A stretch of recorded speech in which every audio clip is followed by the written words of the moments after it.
Hello everyone, it's WhisperAudios and welcome back to another monthly favourites video. This is May 2023 and I cannot believe how quickly this year is just flying past. I can't believe we're in May already. It's absolutely crazy. Like, summer's around the corner. All the things are happening in my world this summer, and I'm really excited to kind of share those things with you. Hopefully, if I remember, then I'll do some like community posts on what I'm doing, where I'm going, because this month has been crazy, crazy. But I'll leave that there and let's jump right in, shall we, to monthly favourites May. So, first of all, as always, we will start with the favourite song. Obviously, I can't play it for you, so it's not necessarily a song that I'm going to be sharing with you today. It's actually an artist. Now, I am 100% sure you've all heard of this artist. She was really big back in 2011, 2012. Her music was all over the radio and played everywhere. And I believe that she's recently released a new album, which I haven't got around to listening to yet, which is really stupid seeing that I'm talking about this artist in my monthly favourites. I should be up to date with her music, but I'm not. But I'm having sort of like a resurgence of love for her music and blasting my eardrums pretty much every day with one of her classic albums.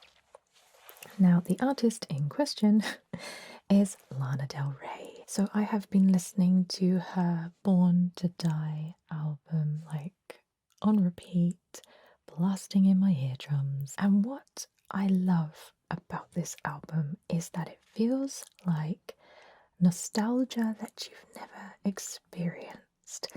I don't know, something about the mood and the tone of both like the melody and the lyrics just makes you feel like you've been there, you've done it, you know exactly what she's going on about, and I don't know, it just makes me feel like really moody, emotional, yet happy, sad at the same time.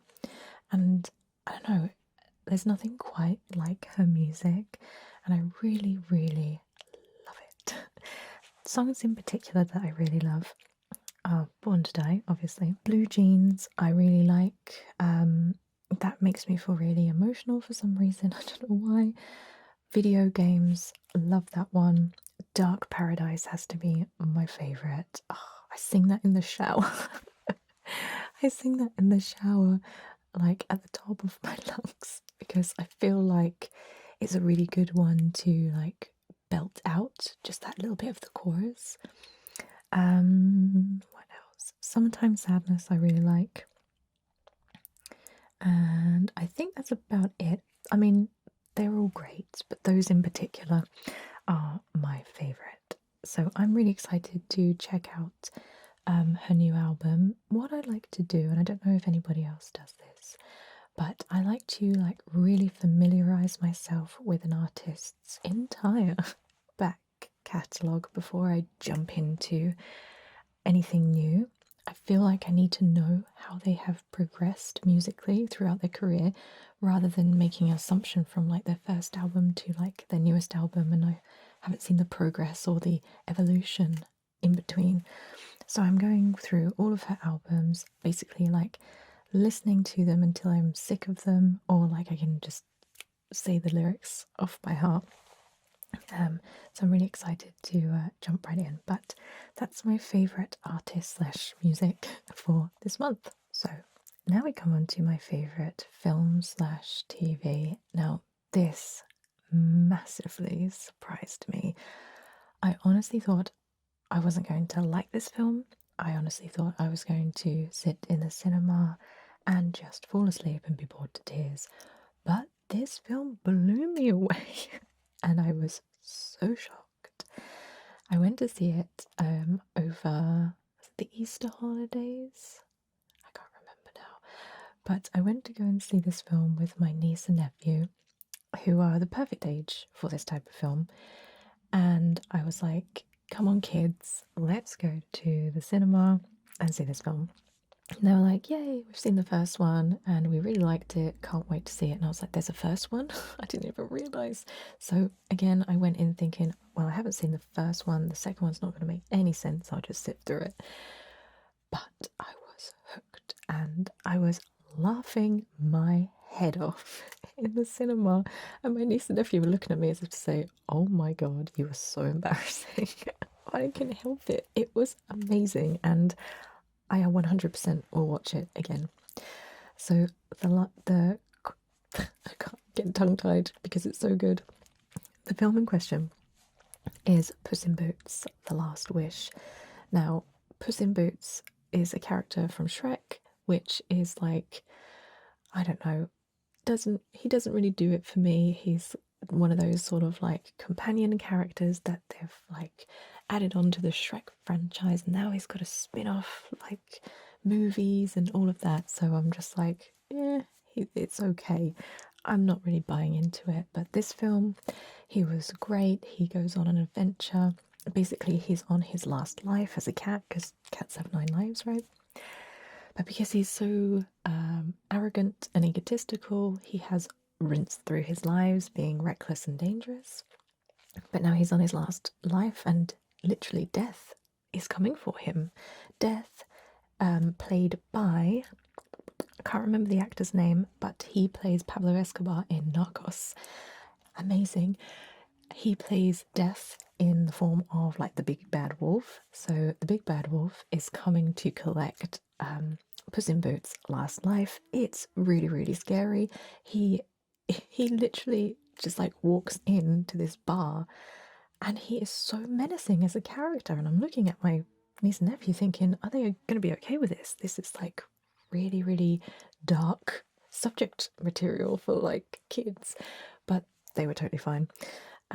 So death is coming for him and he tries to flee, but obviously death always finds him. But he has heard of this falling star that grants the person who finds it a wish of their choosing. And obviously there are so many other people trying to find this wish. And obviously there's a big adventure. He meets up with an old flame, and there's a little cute dog, Perito, I think, who's like this comedy character. But the character, I think he's called Little John Horner. Anyway, he's the bad guy, the human bad guy, and he is just so funny. I honestly thought that character was voiced by Nathan Lane, who voices Timon in The Lion King, but it's not. He just sounds and acts and portrays this character just exactly how I picture Nathan Lane, and it was really confusing when I looked it up on IMDb, and it wasn't Nathan Lane. But anyway, he was really funny. That character was amazing, and the storytelling was all very, very solid. It flew along really quickly. There wasn't really any boring bits, and the style of animation really blew me away as well. Like, I don't know if you've seen Into the Spider-Verse, where they mix and match all the different forms of animation from like manga style to drawn to like computer generated. It was all kind of mix mash. And that's the same with Puss in Boots. It was really unique style of animation, which I really felt added to like the overall like wow of the film. It really wowed me. So that is my favourite film for this month. Don't knock it until you tried it. Puss in Boots: The Last Wish. So now we come on to my favourite ASMRtist. Now, again, YouTube recommendations are on fire for me this year. Like, they have been recommending amazing ASMRtists like every other day. I have been spoiled for choice. And this one in particular popped up in my feed and I was like, oh my god, I need to check this out immediately. And I wasn't disappointed. Her videos are so detailed. Like, she does these elaborate role play, like fantasy ASMR style videos, and listening to like even the first 5 minutes of any video, you are sucked into a world of imagination, creativity, and you just find yourself fighting sleep because you want to know what happens. It's all really, really immersive, and I'm so here for it. So the artist in question is called Ain Ani ASMR, AENANI ASMR. ASMR? ASMR.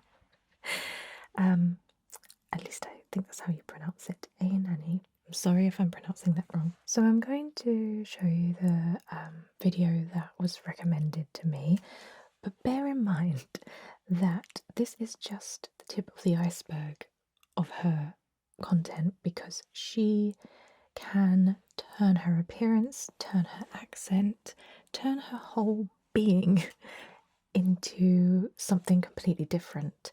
Like, one video, she looks totally different to the next, and it's so wonderfully confusing for my brain. I love it. So I'm going to show you this video. You've done quite a lot of good things for King's Landing. In just a year. In all the time that I've been here, which has been quite long. I've been here since I was a child. I was always trained to become a maid. And I've never seen the citizens so happy, truly happy. They are celebrating and singing and dancing. I never thought I would see something like that. You have to give yourself more credit. I'm sure you've experienced it before. You've been to many places, haven't you? In Marine. I've always wanted to go to Marine. I've heard the stories of you, how you went there and what you did. I would have loved to see it with my own eyes. I would have loved to see the pyramids of Marine.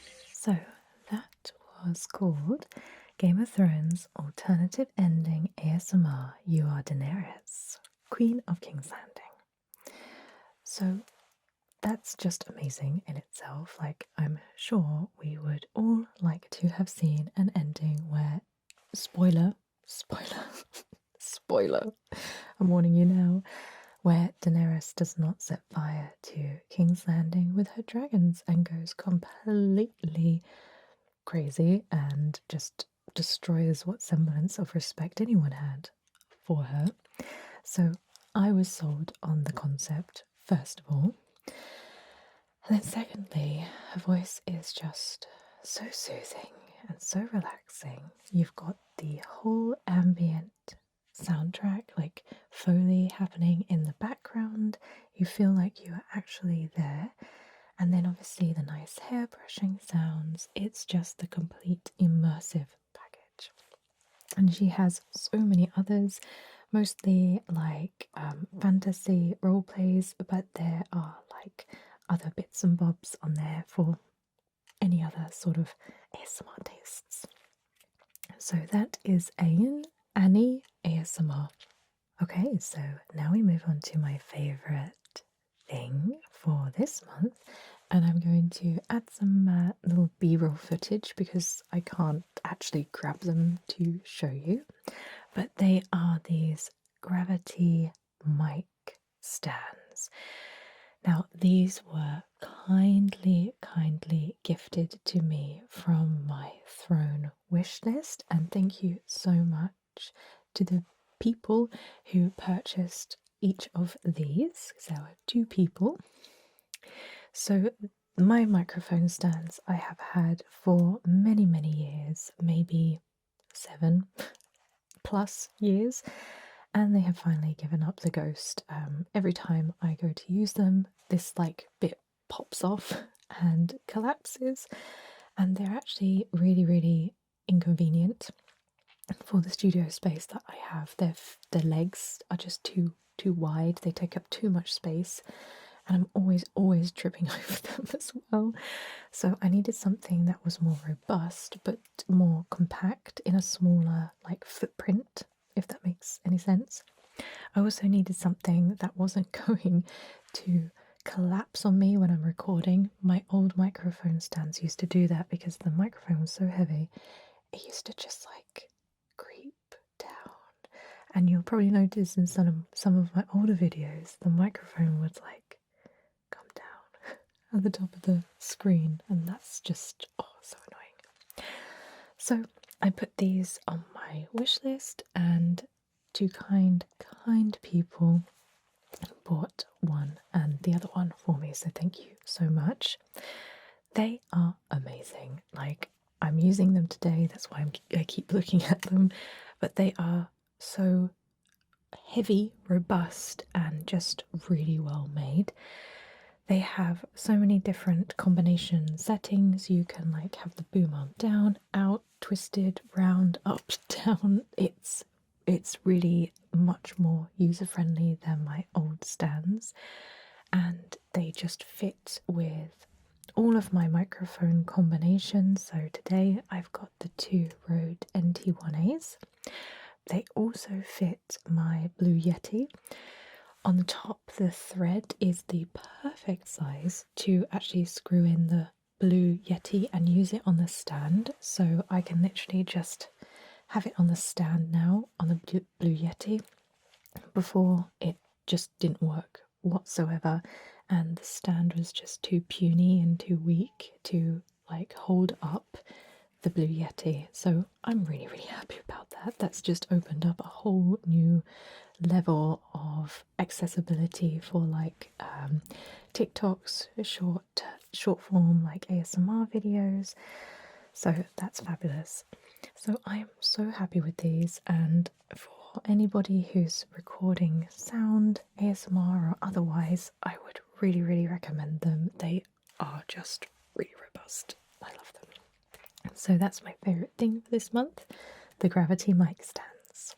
So now we move on to my favourite cosmetic for this month, and I, again, like, am so overwhelmed with how well this has worked. Let me explain. So I was teased into this by a Facebook ad or an Instagram ad, you know, those ads that pop up all the time and they're really, really annoying. But I got sucked right in to this one because I had recently run out of foundation. Well, it's not, I don't really use foundation anymore. It's I use like a BB cream, but there are certain times where I need to wear like foundation if I'm going to like a special event, or if I am, say for instance, doing like, I don't know, a photo shoot or something like that. Not that I really do many of those anymore, but they happen from time to time. So I needed something that had a little bit more coverage for, say, like in a more well lit environment, or if, again, if I'm doing like high resolution photography, for example. So I was like, I don't really know what makeup I need to choose. I'm totally out of the like makeup game now because I just haven't worn it for years. The only thing I do sort of wear is like mascara and a little bit of eyeshadow. I've really, really stripped back my whole makeup routine. So I didn't know what I was looking for. I didn't know what was like trending now, and I was just a little bit lost. So this advert came up and I was like, that sounds like a brilliant concept. So I just went for it.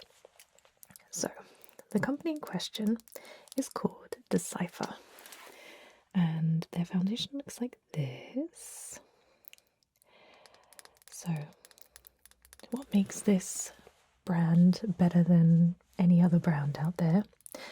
Well, this colour is exactly mixed and matched to my skin tone. Now, they have a genius app where, like, you hold your camera in front of your face in very well, like, natural daylight, very well lit natural daylight, and it takes a series of photos of your face. They don't store those photos, and based on what the camera can see, will give you a little barcode number of your exact shade of foundation that you need. And I was like, how does this work? Like, how is that legit? How can they get like the undertone, the pigments? How does it work? So I was like, you know what, I'm gonna risk it. I think this was about £24, so a standard price for like a mid-high end foundation. I really wanted to try it. You go through the app, they ask you like, what's your skin type? Is it dry, combination oily? What kind of finish do you like? High coverage or no coverage whatsoever? Well, that would be stupid. Sheer coverage. And I opted for like sheer, not like too heavy, so you can kind of still see like my freckles and stuff. So it took all of like 2 minutes to fill out this form, and then maybe 3 or 4 days later, here is my custom like blended foundation, like exactly to my skin tone. So I was like, okay, let's try this out. And when I put it on my skin, initially I thought, looks a little bit light, looks a little bit kind of washed out, but they say put it on, let it dry, and then put your makeup on. And it was amazing. I said to Mr. WhisperAudios, do you think I'm wearing makeup? And he said, I don't know. So he was like, your skin looks really good. It looks like you've it looks like you've washed your face. And I don't know if that's a compliment or not, but he said your skin just looks really like fresh and glowy, so I'm guessing that's a compliment. So I was amazed, like blown away how well this matches my skin. I have got it on today. I put it on and it just matches even my neck, just makes my freckles look really great. I was lost for words. I couldn't believe it. And they give you like a little square of cardboard, like paper cardboard. It shows you your skin tone from fair to dark and where you sit on that spectrum. And also it shows you your undertone as well, which is so handy, because for the longest time I was thinking, is my undertone warm? Is it cool? Like, is it pink? Is it yellow? And they give you your undertone. So I'm really fair on the spectrum, but really warm on the undertone. So I'm like a warm, fair kind of skin tone, which is quite unusual. So I really love this. And what they do offer is, if you're not happy with it, if the colour is off, if you want it tweaked lighter or darker, or if it's too heavy for you, or if it makes your skin dry or too oily, for free you can just send it back and they will blend you up a brand new foundation on your new specifications for free. And I'm like, that is really good. That is customer service.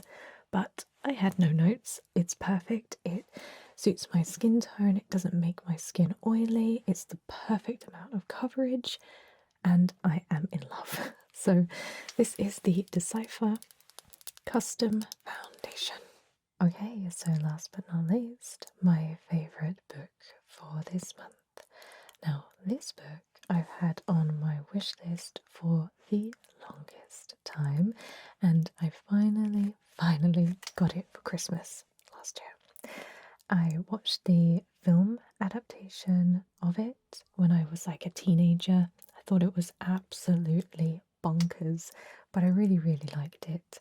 And I really, really think that they should do like a TV show, like mini series of this, because it would be perfect and it wouldn't be so confusing as the book, as the film, not the book. The book isn't confusing, the film is confusing.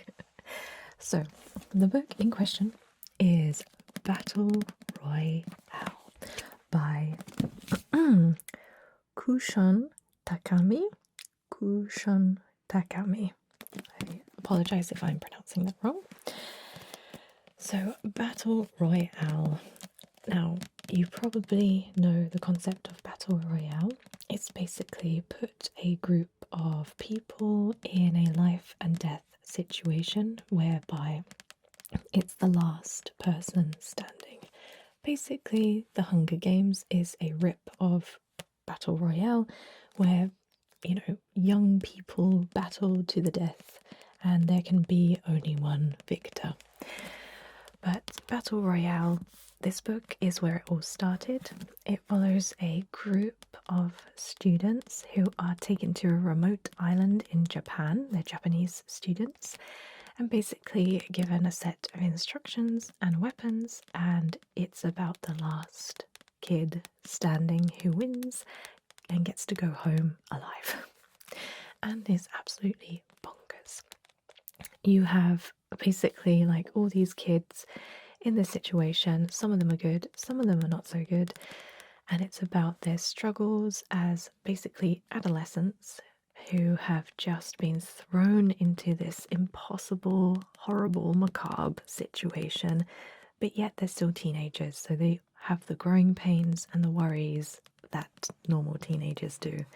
So I think that's a really quite twisted but quite cool, like, blend of genre and kind of story points, and it makes for a really, really interesting read.